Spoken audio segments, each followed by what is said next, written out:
2.7ல 7th sum. Find the 10th term of GP whose 8th term is 768 and the common ratio is 2. என்ன கேட்குறாங்க? 10th term கேட்குறாங்க, 8th term கொடுத்துட்டாங்க, 6 கொடுத்துட்டாங்க. Solution என்னென்ன கொடுத்துருக்காங்க பார்ப்போம். 8th term எப்படி எழுதலாம்? T8ன்னு எழுதலாம் இல்லையா?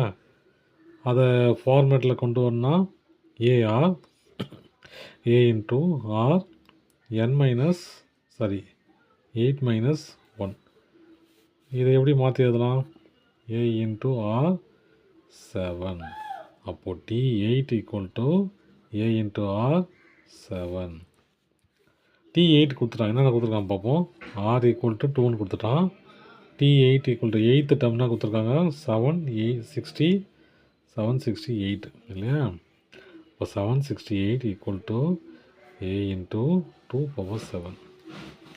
768 தெரியும், 2 பவர் 7 தெரியும், ஏ தான் தெரியணும் இல்லையா? அப்போ நான் கீழே கொண்டு வந்தேன் வரும் a equal to 768 divided by 2 power 7.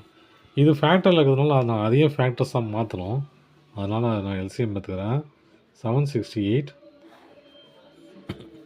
2 பண்ணால் 384, 2 பண்ணால் 192, 2 பண்ணால் 96, 2 பண்ணால் 48, அப்புறம் 24, 12, 6, 3, 3, 1.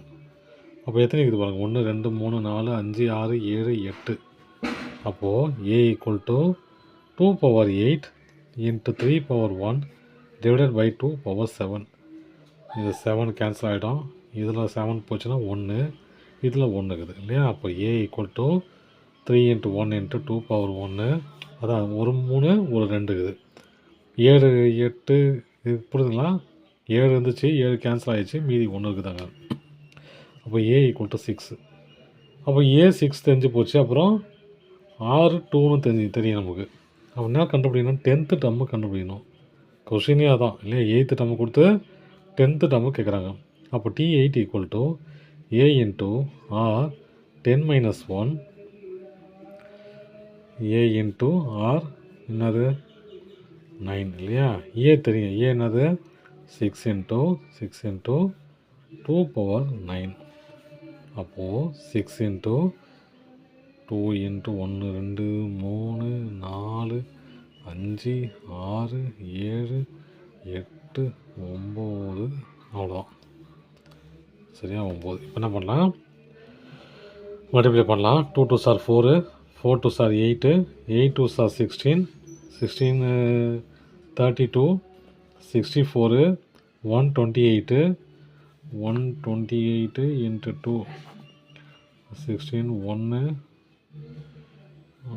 5 6 256, 256 இன்ட்டு 2 12 1 11 1 5.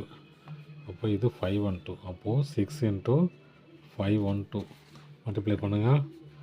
512 into 6 2 6 are 12, 1 6 7, 5 6 are 30 72. அப்போது 10th டேர்ம் எப்படி இருக்குது? 30 72. அவ்வளோதான் சம்மு. தேங்க்யூ.